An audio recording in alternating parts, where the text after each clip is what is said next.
열정은 충만한 줄 믿습니다.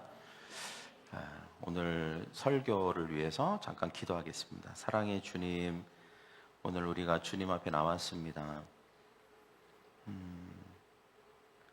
우리의 마음을 살펴주시고 또 우리가 말씀을 들을 때에 말씀이 우리의 상황과 우리의 마음을 조명해서 우리가 지금 어디에 있는지, 어디를 향해 가야 되는지 알려주시고 오늘 말씀 가운데 우리의 삶에 적용점을 주셔서 그 말씀을 적용함으로 우리 인생이 더 풍성해지고 축복받는 인생이 되게 하여 주시옵소서. 오늘 우리가 말씀을 들을 때에 이해되지 못하는 것들이 없게 하시고 그 말씀을 지혜와 계시의 영으로 보여주셔서 우리가 하나님을 더 알아가고 더 깊이 알아갈 수 있도록 주님 도와 주시옵시고 우리의 눈을 활짝 열어서 영적인 것들을 볼 수 있게 하여 주시옵소서. 감사하며 예수님의 이름으로 기도합니다. 아멘. 오늘 설교 제목은 자리 이동입니다. 자리 이동. 자, 우리 다 같이 일어나서 자리를 이동해 보도록 하겠습니다 라고 하면 불편하겠죠? 그죠? 원래는 그렇게 하려고 했는데 보아하니 우리 교회가 자리가 한 1000석 정도 되면 쉽게 이동할 텐데 그러지 않아서 불편할 것 같아서 그건 생략하도록 하겠습니다. 우리는 오늘 인생에서 정말 중요한 자리 이동에 대해서 한번 얘기해 보려고 해요. 여러분, 우리가 어떤 목적지로 가려고 하면 이동수단을 이용하죠. 택시나 버스나 아니면 뭐 자전거도 그럴 수 있겠고요. 또 비행기를 아주 멀리 가면 비행기를 타기도 합니다. 예를 들면 우리가 미국을 간다면 작년에 올해도 제가 1월 달에 이제 미국을 갔잖아요. 저의 경우도 미국을 가면서 일단 아침 일찍 집에서 나섭니다. 그리고 택시를 잡죠. 그리고 택시에 앉아서 택시를 이제 복합터미널까지 타고 가요. 그런 다음에 이제 터미널에 가서 공항버스를 예약해뒀으니까 공항버스를 탑니다. 한 3시간 정도 가면 이제 인천공항에 도착을 해요. 그러면 인천공항에 도착해서 이제 비행기를 기다리죠. 경우에 따라서는 어떤 항공기냐에 따라서 이제 공항 철도 그 안에 있는 트레인을 또 이용해야 될 수도 있습니다. 비행기를 타고 한 12시간을 또 갑니다. 거기에 또 내려갖고 뭐 렌터카를 빌려서 렌터카를 타든지 아니면 우버를 예약을 해서 택시를 타기도 합니다. 이렇듯 우리가 무언가를 타고 어디를 가기 위해서는 한 자리에 계속 앉아 있는 것이 아니죠. 만약에 계속 거기에 앉아 있다면 우리가 원하는 목적지에 갈 수 없는 것입니다. 우리가 원하는 목적지에 가기 위해서는 앉은 자리에서 이동을 해야 됩니다. 내가 택시에 앉아 있었다면 다시 버스의 자리로 이동을 해야 되죠. 버스에 앉아 있었다면 비행기의 자리로 이동을 해야 되는 것이죠. 그래서 우리가 자리 이동을 하는 것입니다. 우리의 인생도 비슷하지 않을까 이런 생각을 해봐요. 지금 우리가 있는 자리가 항상 최고의 자리는 아니잖아요.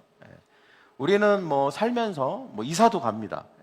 좀 더 좋은 집으로 이사를 가기도 하고 좀 더 좋은 직장으로 이사를 가기도 합니다. 때로는 우리가 더 좋은 곳으로 옮겨가야 할 때가 있어요. 저는 초등학교 때 공부를 잘했을까요? 못했을까요? 섣불리 대답하기가 좀 어려운 문제죠. 그리 잘하는 편은 아니었습니다. 제가 키가 컸어요. 그때도 제일 컸기 때문에 항상 제일 뒷자리에 앉아 있었어요. 그러다 보니까 뭐 꼭 그래서 그럴까라고 생각할 수도 있어요. 여러분이 뒷자리에 앉는다고 공부에 흥미가 없는 건가? 또 선생님들은 또 그렇게 생각할 수 있죠. 근데 저는 이제 그랬어요. 왜냐하면 뒷자리에 있으면 아무래도 멀잖아요. 그리고 또 잘 들리지도 않습니다. 제가 또 잘 못 들어요. 그리고 그렇기 때문에 좀 보이지도 않고 멀고 그다음에 앞에 막 머리가 한 50개가 있으니까 여전히 되게 산만하잖아요. 얘네들 가만히 있는 게 아니잖아요. 막 움직이고 하니까 굉장히 많은 장애물들이 이제 있는 거죠. 그러다 보니 제가 공부를 그렇게 취미를 못 가졌던 것 같아요. 항상 성적은 별로 좋지 않았죠. 그런데 어느 날 그 6학년 때 선생님, 유인숙 선생님이었는데 그 선생님이 어느 날 갑자기 자리를 다 바꾸라는 거예요. 무슨 생각이 드셨는지 하여튼 앞에 있는 애들은 뒤로 가고 뒤에 있는 애들은 앞에 와라. 그래서 졸지에 제가 뒤에 있다가 그냥 맨 앞자리로 가게 됐어요. 근데 그때부터 되게 신기한 일이 일어났습니다.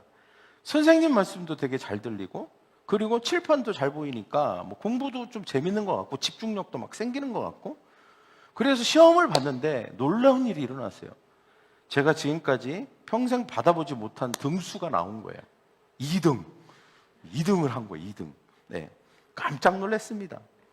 물론 그 다음에 어떻게 됐는지에 대해서는 제가 말씀드리지 않겠어요. 네. 다시 뒷자리로 이동을 했는지 뭐 이런 자세한 얘기가 오늘 설교에는 별로 도움이 되지 않거든요.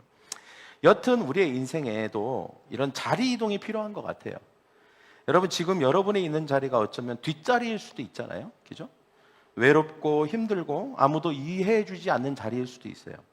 잘 안 들리고 잘 모르겠고 왠지 내 인생에서 나는 좀 뒤떨어져 있는 거나 아니면 동떨어져 있는 자리가 아닌가, 또는 이런 생각이 들어요. 이 자리가 내 자리 맞나? 이런 생각을 갖게 되는 자리에 있을 수 있어요. 그러나 여러분, 그 자리에 계속 머물러 있을 필요는 없다는 거예요.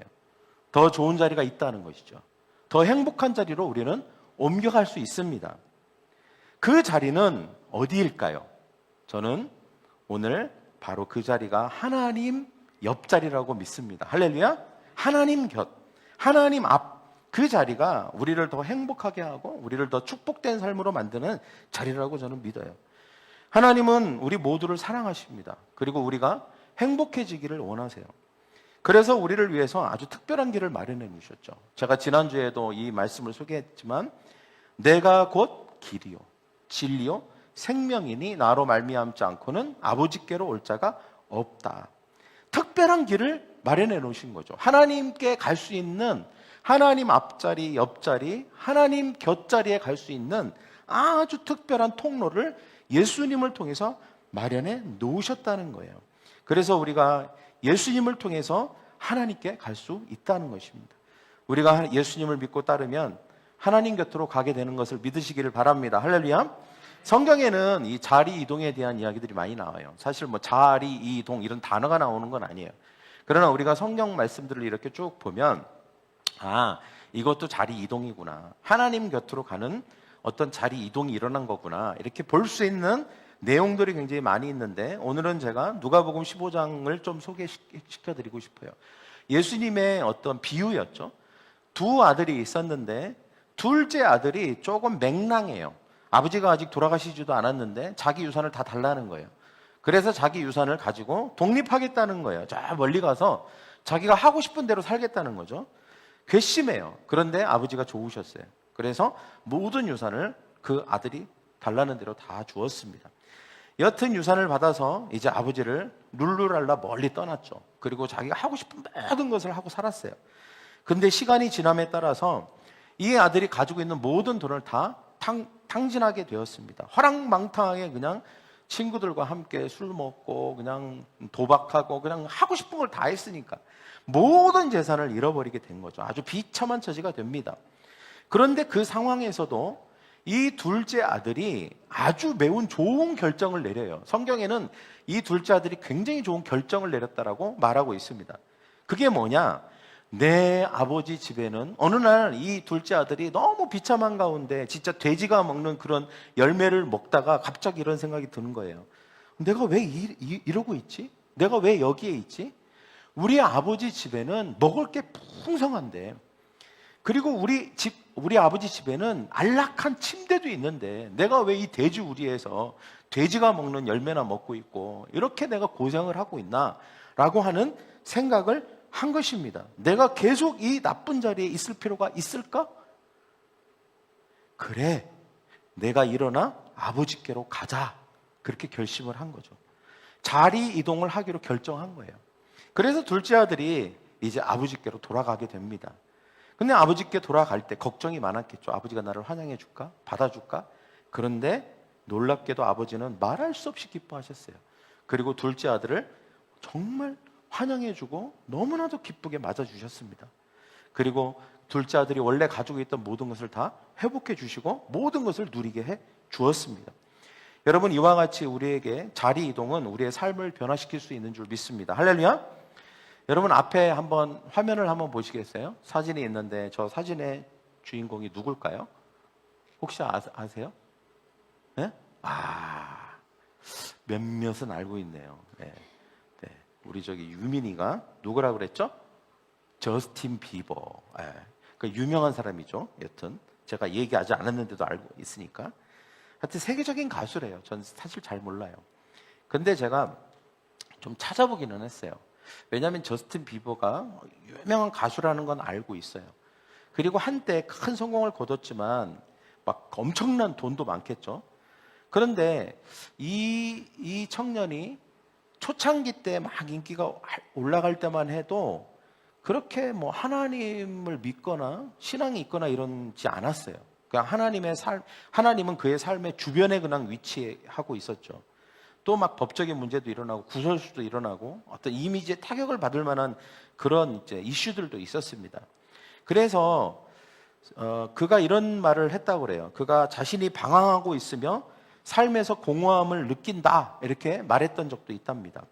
근데 그 시기에 방황하는 그 시기에 이 친구가 부모님이 이제 신앙생활을 좀 하셨던 분인 것 같아요. 근데 어떤 목사님을 만납니다. 칼렌츠라는 목사님 그리고 힐송 교회를 이제 만나게 돼요. 거기서 세례를 받고 하나님을 가까이 하는 삶을 살기로 결정을 합니다. 그리고 2018년도에는 모델 헤일리 볼드먼이라고 하는 여자하고 결혼을 합니다. 근데 이 여자가 좀 믿음이 있는 여자였어요. 근데 이 결혼을 통해서 신앙이 더 깊어졌다고 밝혀요. 그는 결혼을 하나님과 관계를 이해하는 새로운 방식이라고 표현을 했고 사랑과 용서와 헌신의 의미를 결혼을 통해서 배웠다 이렇게 표현을 했습니다. 저스틴 비버는 자신의 신앙을 음악을 통해 표현하는데 주저함이 없었어요. 그래서 그의 앨범 중에 저스티스 또 체인지에서 신앙적인 어떤 메시지를 담은 곡들을 다수 수록을 했습니다. 그리고 2021년도에는 완전한 기독교 음악 앨범인 프리덤이라고 하는 이 앨범을 발표를 했어요. 그래서 자기의 신앙을 드러낸 거죠. 이 앨범에는 예수님과의 관계, 그 다음에 구원, 감사와 같은 주제들을 포함했다고 해요. 그는 하나님과의 관계를 강조하고 그리고 하나님 안에서 치유와 평화를 찾을 수 있다라고 하는 것을 소셜 미디어를 통해서 이렇게 많이 전달하고 있다고 합니다. 그는 인터뷰에서 이런 말을 했어요. 앞에 나와 있죠. 같이 읽어볼까요? 시작. 예수님은 내 삶을 완전히 바꾸셨어요. 이제 나는 더 이상 나 자신을 위해서 살지 않아요. 하나님을 위해 그리고 다른 사람을 위해 살아요. 라고 이렇게 얘기를 했습니다. 저는 이것이 바로 한 사람의 영적인 자리 이동의 결과라고 생각을 합니다. 할렐루야. 여러분 지금 여러분의 삶이 어떻습니까? 또 뭐 힘들 수도 있겠죠. 또 고통스러운 삶을 살 수도 있고 외로울 수도 있고 두려울 수도 있고 걱정이 많을 수도 있습니다. 여러분 그러나 만약에 그렇다면 지금이 바로 자리 이동의 때입니다. 예수님을 통해서 우리가 하나님 곁으로 옮겨가는 것이죠. 그것은 사랑이 있습니다. 그것은 평안이 있어요. 기쁨이 가득한 곳입니다. 어떻게 우리가 그곳으로 갈 수 있습니까? 간단합니다. 아까 예수님이 길이라고 했잖아요. 그래서 예수님을 마음의 문을 열고 예수님만 받아들이면 되는 거예요. 예수님 제 삶에 들어와 주세요. 그리고 저의 삶을 인도해 주세요. 제가 자리 이동할 수 있도록 도와주세요라고 기도하면 예수님이 여러분의 손을 잡고 하나님 곁으로 인도해 주실 줄 믿습니다. 제임스 알트처라고 하는 사람이 이런 말을 했어요. 당신이 오늘 내리는 선택이 내일의 당신을 만든다. 자리 이동은 우리의 삶을 바꿔놓는 것입니다. 마치 제가 뒷자리에 있을 때 잠시 앞자리에 가서 제가 어떤 삶의 변화를 경험했던 것처럼 우리의 삶이 이후의 삶이 영원토록 완전히 다른 변화된 삶을 살기 위해서 우리에게 있어서 자리 이동은 필요한 것이죠. 요한복음 5장 24절에도 이런 말씀을 하고 있습니다. 같이 한번 읽어볼까요? 시작. 내 말을 듣고 나를 보내신 분을 믿는 사람은 영원한 생명을 얻었고 심판을 받지 않을 것이며 사망에서 생명으로 옮겨졌다. 사망에서 생명으로 자리 이동을 했다는 것이죠. 네. 놀라운 자리 이동입니다. 물론 우리가 이 세상에서 뭐 자리 이동을 하지만 그런 자리 이동은 그냥 일상적인 자리 이동이죠. 그러나 정말 영적인 자리 이동, 인생에 있어서 반드시 필요한 자리 이동이 있다는 거예요. 여러분 사망이었는데 생명으로 옮겨지는 것은 얼마나 놀라운 자리 이동입니까? 이런 자리 이동이 예수 그리스도를 영접하고 하나님을 믿음으로 일어난다는 것이죠. 하나님과 영원한 관계 속에 살아가는 축복을 누리게 되는 것입니다. 또 이 자리 이동은 우리 중심에서 하나님 중심으로 옮겨가는 거예요. 이것은 또 어둠에서 빛의 자리로 옮겨가는 것입니다. 예수님 자신을 빛이라고 했거든요. 예수님을 믿기 시작하면 우리 가운데 빛이 임하기 시작합니다. 빛이 나기 시작해요. 빛이 우리 가운데 머무르게 되는 것이죠. 또 세상의 자리에서 하나님 곁으로 우리는 자리 이동을 하는 것입니다. 우리 가치관이 달라지는 것이죠. 네. 어떤 세상적인 가치관이 아니라 하나님 나라, 하나님의 가치관을 우리는 갖게 되고 하나님의 관점으로 모든 인생을 다 두루두루 보게 되고 정말 어떤 것이 옳은 것인가를 알게 되는 것입니다. 여러분, 우리가 자리 이동할 때는 결심이 필요하죠. 그리고 이것은 선택입니다. 아, 내가 자리를 이동해야 되겠다. 내가 영적인 자리에 나아가야 되겠다. 선택은 우리의 몫인 것이죠. 지금 있는 자리에 그대로 머물러 있을 것인가? 아니면 자리를 이동해서 하나님 곁으로 가서 하나님이 우리에게 주시는 축복과 은혜와 평강을 누릴 것인가는 우리의 선택에 달려 있는 것입니다. 우리가 자리 이동을 결심하고 자리 이동을 선택함으로 이 놀라운 자리 이동의 축복을 누리는 저와 여러분이 되기를 간절히 바랍니다. 할렐루야. 우리 옆에 있는 사람에게 얘기합시다. 자리 이동을 통해서 하나님을 경험하십시오. 축복을 경험합시다. 여러분, 자리 이동을 통해서 하나님 곁으로 가서 하나님이 주시는 어둠에서 빛으로, 죽음에서 사망으로, 나 중심에서 하나님 중심으로, 그리고 놀라운 세상의 자리에서 하나님 곁의 자리로 가기를 원하시는 분마다 가슴에 손을 한번 얹어 보십시오. 눈을 감고 제 기도를 한번 따라해 보십시오.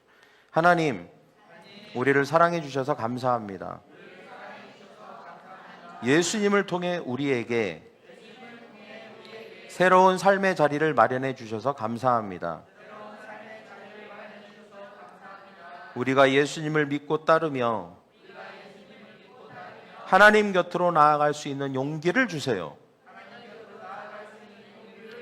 내가 오늘 생명의 자리로, 하나님의 자리로, 빛의 자리로 이동할 것을 결정합니다.